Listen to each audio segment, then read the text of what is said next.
Anyong mga chinggo, syempre panibagong araw, panibagong vlog na naman. At eto nga, at kami ay nasa biyahe kasi kami ay may pupuntahan. Imimit ko nga pala yung kaibigan ko, yung kumari ko na dumating dito sa South Korea para mag-tour ng May 12 pa. Kaya lang, syempre, may trabaho ko from Monday to Friday kaya wala pa akong time. So ngayon, Friday na, wala nang pasok bukas, kaya kahit gabihin kami ng uwi, okay lang kasi pwede namang matulog na mahaba bukas. Actually, may pasok din ako ng Sabado, kaya lang, yun naman ay by choice.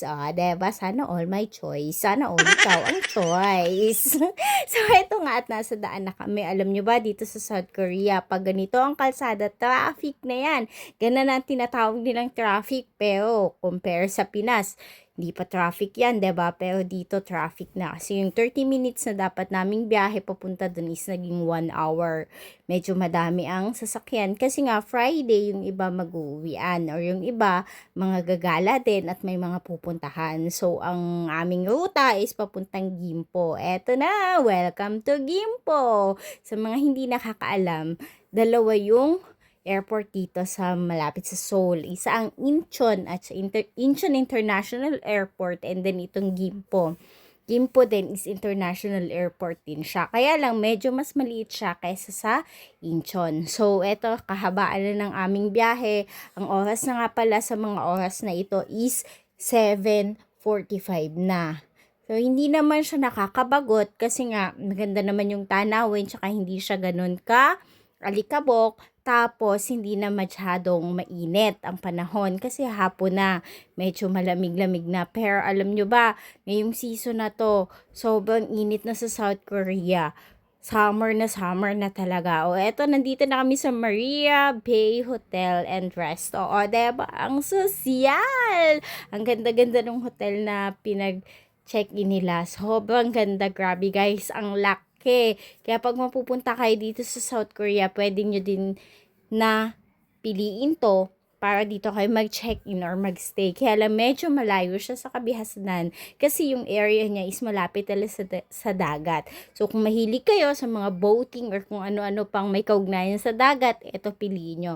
Pero kung mahilig naman kayo mag-shopping at kung ano-ano, ay doon kayo sa Myeongdong at doon ay madaming perang mawawaldas na kung ano-ano.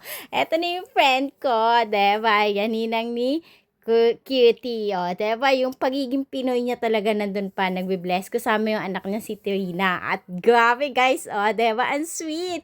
Nagsusubuan sila, magka-close na agad sila. First time mag-meet ni Trina at ng dalawa kong anak. So yan, si Kumari ko, kilala ko siya nung nagtuturo pa ako sa DepEd. Kasi, pamangkin yan ng aking head teacher na si Madam President. Mega love shoutout po. Sobrang miss na po kita. Ayan, so nagkakilala kami and then ayun, lumalim ang friendship hanggang sa kinuha ko siyang ninang ni Cutie. Ayan, so ang sarap ng kain kasi syempre yung gusto ng mga bata kailangan kainin kasi pag gusto ng matatanda hindi nila makakain. Bumili kami ng chicken. So eto na, way home! Gabi na to, mga 10 na. 10:45 kami umalis doon at hindi na ganon ka-traffic. Kaya maaga kaming makakauwi. So, eto na, dala na namin ang pasalubong niya. O, diba? Pagdating ni Colette, siya agad ang nagbukas. Thank you po sa tender juicy hotdog. Thank you sa dried mango, syempre. Sa Macao ng Goldilocks. Ayan o, pinupost pa talaga niya isang-isa. Thank you, Mami ko, isang pasalubong.